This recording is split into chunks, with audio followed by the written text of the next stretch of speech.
This is Brandon, and you're with the Black Table.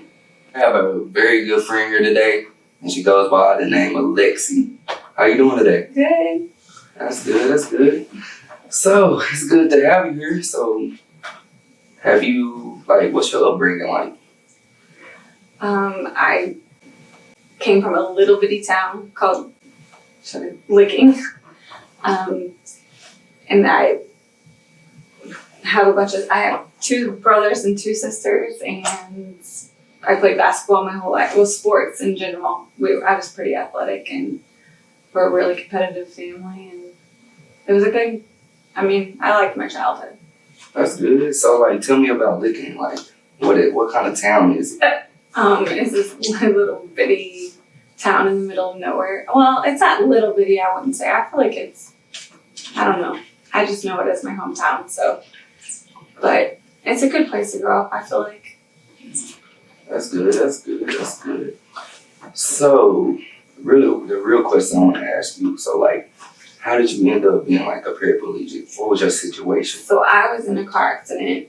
I was going to pick up some friends, and on my way to get them, I came up over a hill, and I tried to stop and turn at the same time, and I wrecked. I rolled the truck. I had my seatbelt on, so I think what actually broke so I got fragments of my spine into my spinal cord. So I didn't sever my spinal cord. But, so anyways, I think the seatbelt is what actually broke my back, honestly. I'm not saying that you shouldn't wear your seatbelt. I heard cases like that where your seatbelt, it can save your life, but it can also, causes damage. That's basically what it's doing, is saving your life, but it can cause you damage. But I have looked at it like that too, the whole time. I am still here, so, But anyways, back to my accident. So I had, I guess that was pretty much the end of it. So you were going to go save some friends? Well, I was going to pick them up. Yeah, because they had a wreck. And I went to pick them up, and I went down the wrong road. So I was in a hurry to go get them. And I came up over a hill, and there was a stop sign. So I tried to stop and turn, and I rolled the truck. And 2 off-duty firemen came up shortly after that. So I left out in that. But I don't remember the moment that I knew I couldn't feel my legs. I don't know if that's subconsciously or not. But so did you ever pass out? No. So I probably for a minute, but I remember the firemen there. I remember talking to them. They asked me who the president was. I was joking with them. I wouldn't know that if everything was okay. Acting like a blonde, But and then I was in an ambulance until the helicopter came, and then I remember being in the helicopter and joking, saying I always wanted to go on a helicopter ride, trying to lighten the mood. But I don't remember when I was told that I couldn't feel my legs. So at the time, when you were joking around the mood, did you know really what was occurring? I had to, or I know that's why, and that's what I do when I'm uncomfortable. I try to make other people feel more comfortable. Mm-hmm. So I'll joke around. So, but the things that I remember aren't that. I remember talking to people. I don't remember the moment that I was told. I'm sure they were yelling it, and they probably was stuff, sure. Or I don't know, maybe they didn't tell me, and so I woke up. I don't know. But so anyways, I got air evac here to Springfield, mm-hmm. and had a surgery. I don't know. I heard immediately. I guess I don't know because I was out of it. But and then I was here in Springfield for a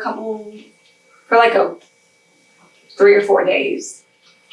And then I went to St. Louis to a rehabilitation institute, and I stayed there. So my accident happened in June, a month after I graduated high school. So I had a basketball scholarship. Yeah.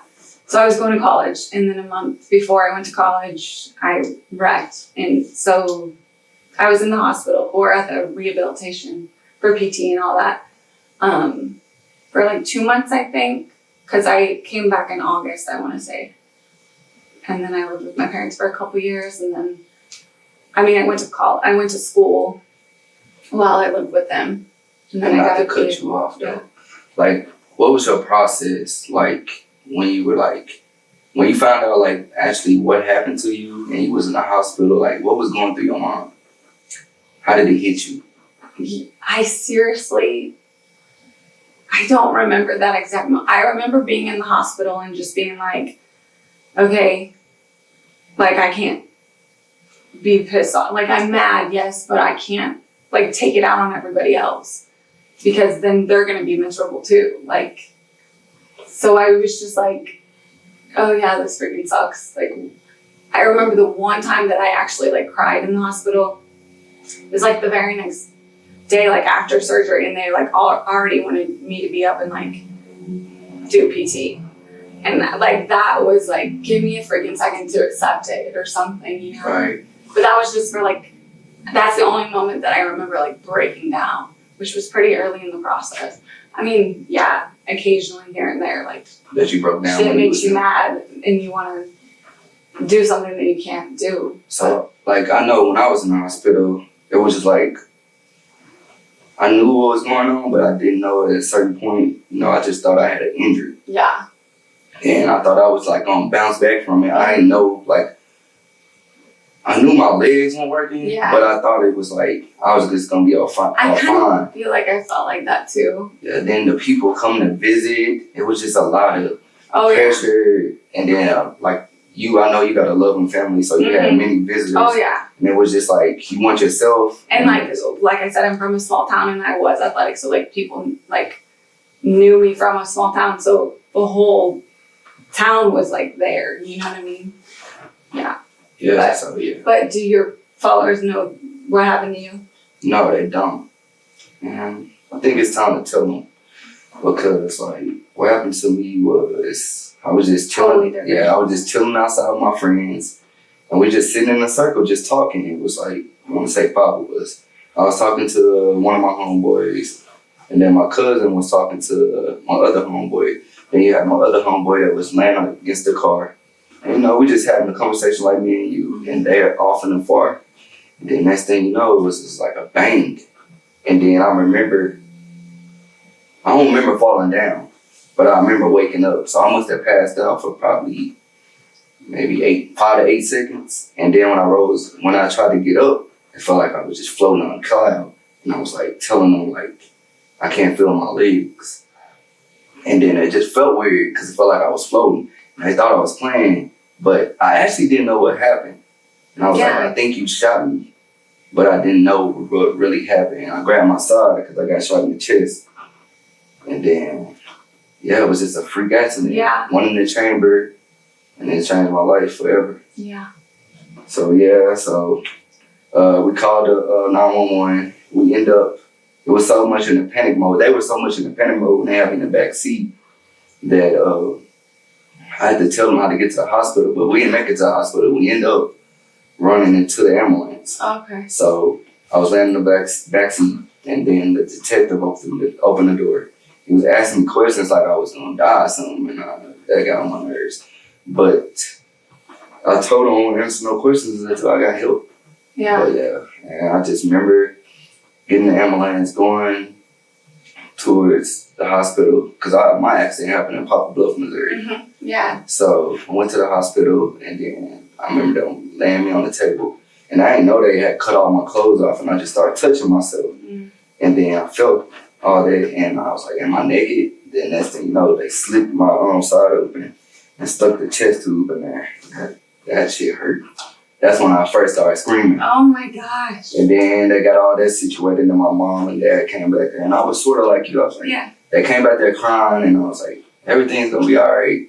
At that time, I think I was high off of medication, but I didn't think it was a big deal and stuff. But it definitely affected me because once you're in ICU, you kind of know what's going on, but you high the whole time. So I was like in and out. When I got out of ICU and went to, I left St. Louis, and they took me to Cape Girardeau. Mm-hmm. And I was off like all the meds that could give me high. Reality set in. And I was mad. I was angry. They took away my morphine because I wasn't using it enough. You wasn't using it? Yeah, I don't freaking get it either. But they were like, But then I was mad that they took it away because what if I didn't want it? But yeah, but I wasn't. I mean, my injuries, so I broke my back, obviously. So fragments of my spine got in my spinal cord. You broke your back. Yeah. Yeah. So, See, I didn't break mine. Yeah, exactly. Yeah. So fragments of my spine got into my spinal cord, which caused the nerves. It wasn't severed, so there was So it's called an incomplete injury. So that means the nerves could find a way, but it's it has to find a right I was path. just about to ask you that about the complete and incomplete. Yeah, so I don't even know if I'm complete or a incomplete. complete means that it was severed and there's no there's no connection. Do you have spasms and stuff? Yes. Yeah, see, so something. So is that incomplete or complete?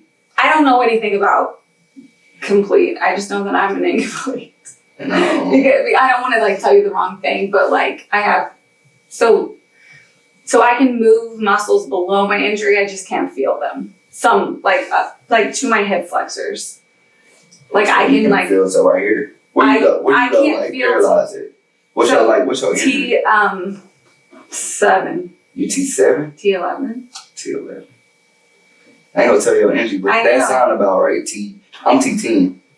And I go paralyzed midway through my belly button. So I think I want to say it was T7, but then I had feeling to T11. T11.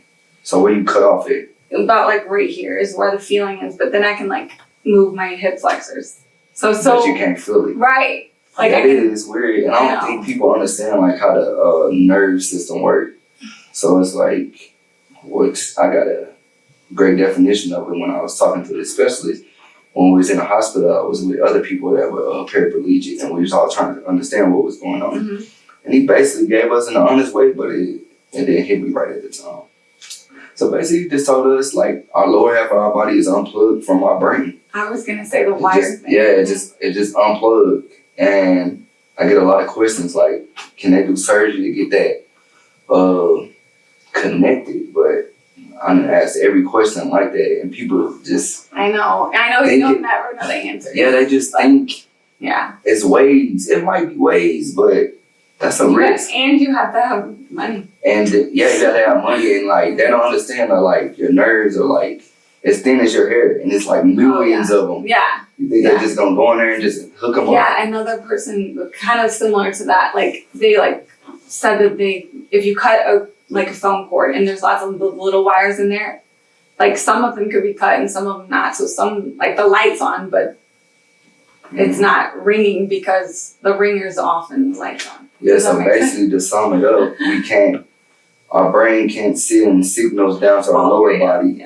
because we're unplugged, our nerves are unplugged and stuff like that. Which is so crazy that so you don't know what happened to your spinal cord?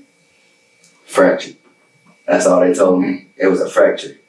Because when a bullet went in. So probably the same thing. Yeah. Fragments got into your spinal cord. Yeah. So the bullet went in diagonally. So when I was talking, I turned and it hit me right there. And when it went down, it went just straight across diagonally like that. So punched my lung, broke one of my ribs, hit my spine, and the rest I got unplugged. Yeah.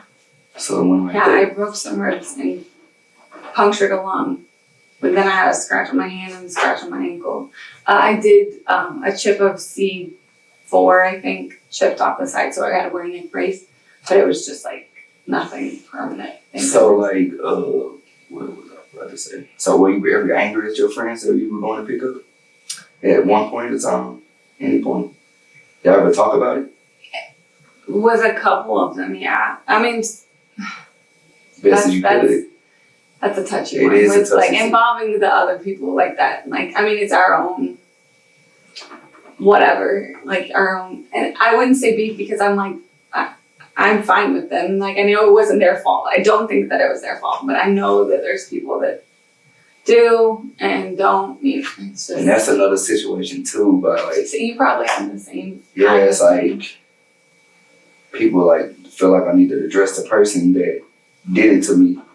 And honestly don't think they did it to me intentionally. Right, exactly. But it's a touchy subject. It's been so many years. And it's not that it's touchy to me, but it's touchy to the people around me. So, or like the people that care about me. I'm like, why can't you just, I've accepted it and I'm friends with these people because I know it wasn't their fault. Like, why did you have to hold a grudge when I'm not holding a grudge, you know? They keep, that's what it is. They keep holding a grudge and they want you to say something.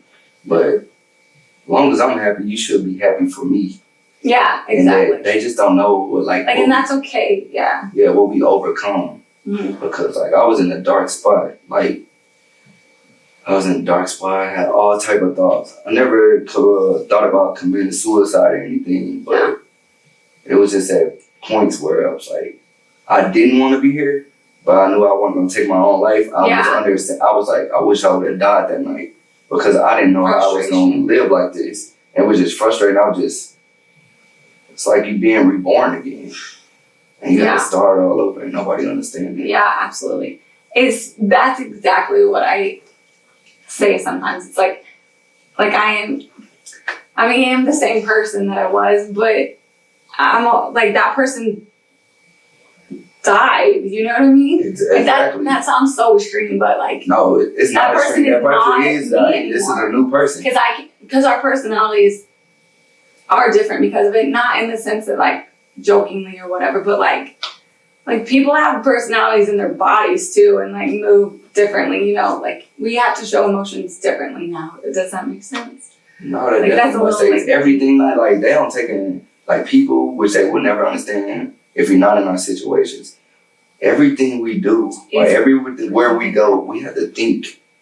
What you should think before prepare. Yeah, we gotta over prepare, like you saying. Yeah. Wait, you should think about everything that you do. But like, we gotta think about: can I get into this place?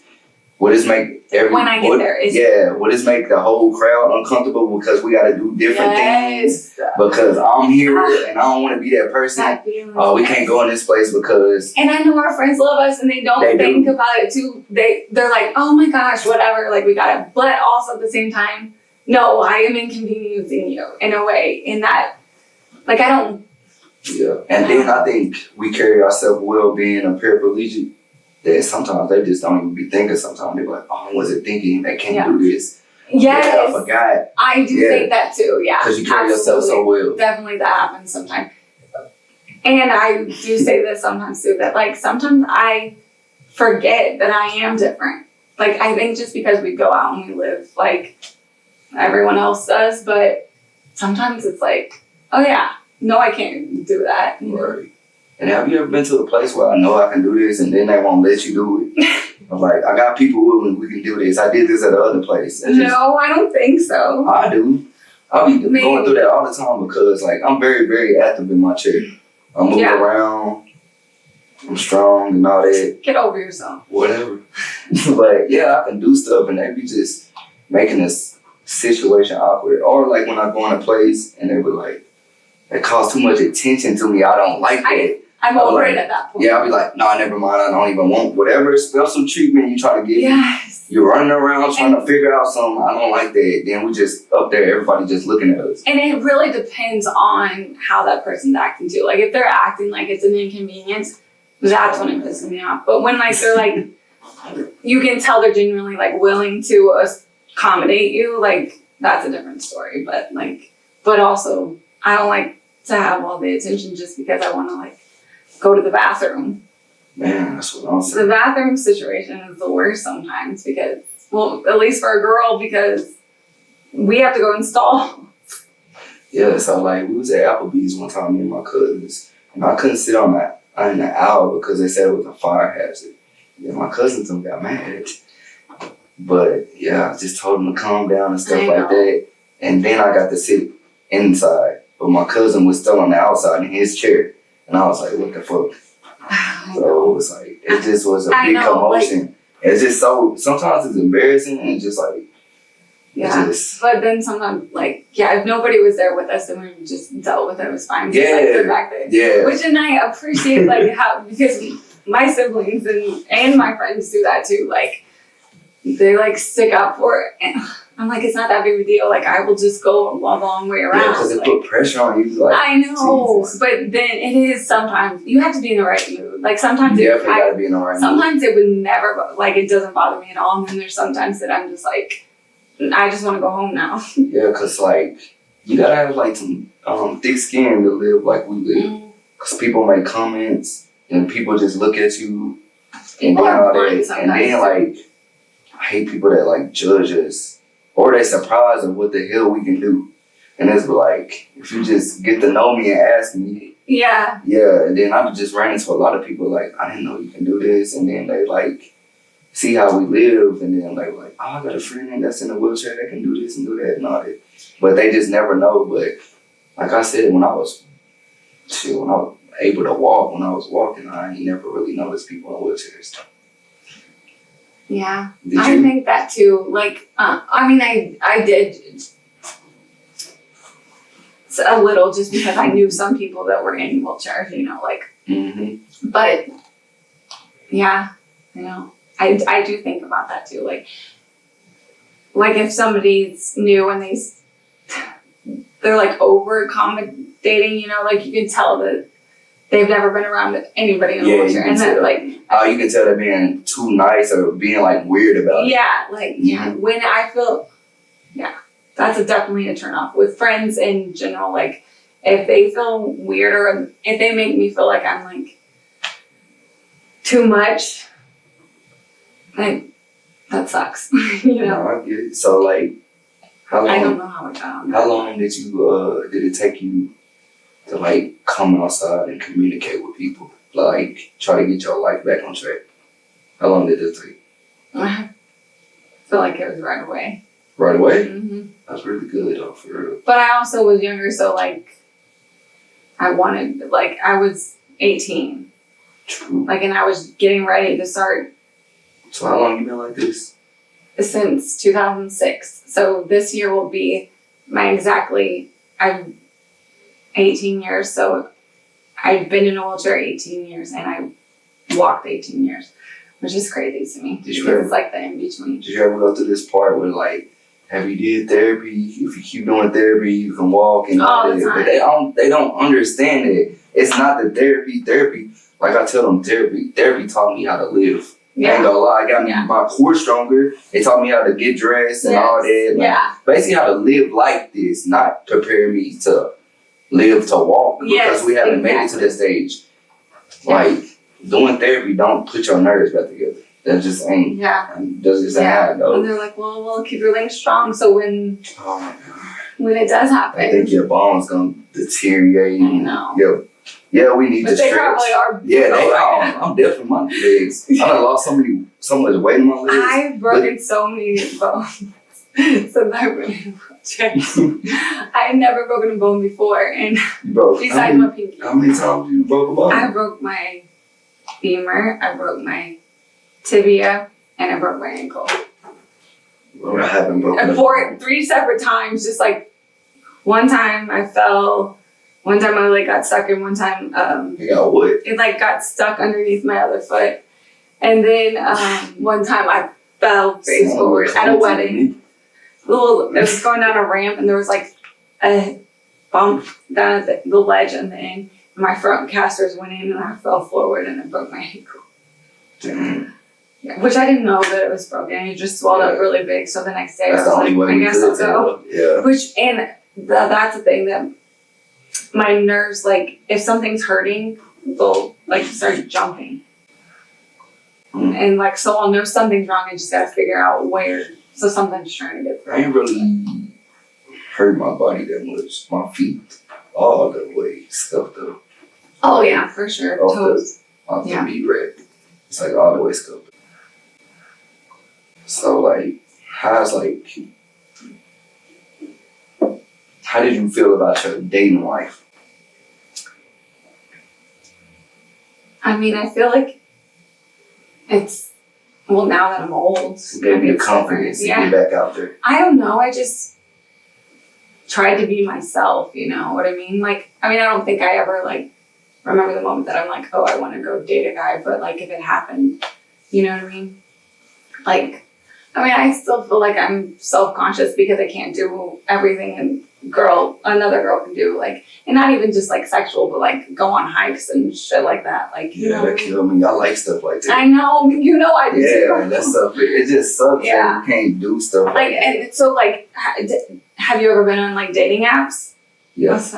And do you put your chair in the pictures? Hell no. What? I always do because I don't want it to be a shock. I never did that. Like, I'm not saying. No, because the reason I don't do that is because you're not getting it. Like I said, people look at you and they judge, and you're not getting to know the real me. I disagree in a way though, because yes, like, get to know me. I understand that, but also, and I know that that's not me, but if they choose that they want, I'm not saying that. I feel like they should know. I know. I think that they should know because, like, I'm going to feel freaking awkward if I pull up to a restaurant and, like, I come in and he's like, oh, you're I ain't gonna let it get to that far.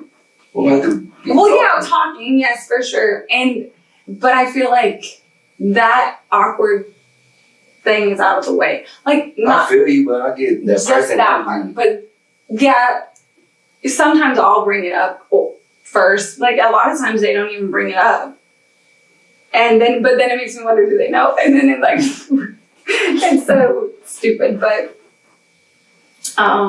then, yeah, obviously I have a conversation with them before it too. But I feel like weird if I don't put my chair in it. So, dude, like, you get hit by the 6 questions. Yeah. I think everybody, I have a friend, my friend Dana, she's in Minnesota.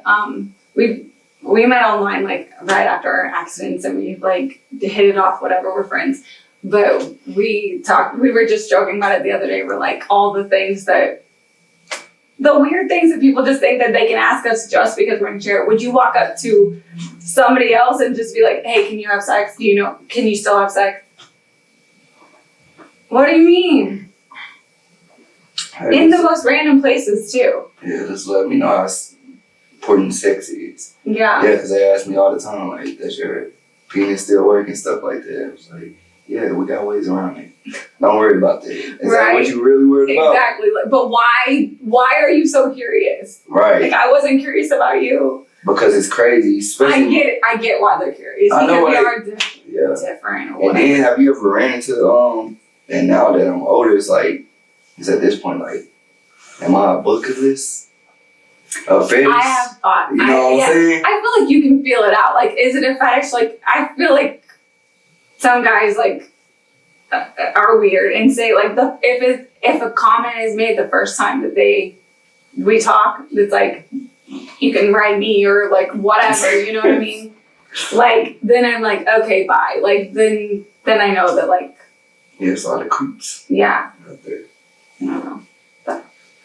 But it was good talking to you. I'm glad you came on. I feel like we got, like, rabbit trails a couple times, but it's fun. We should do this again, though. Yeah.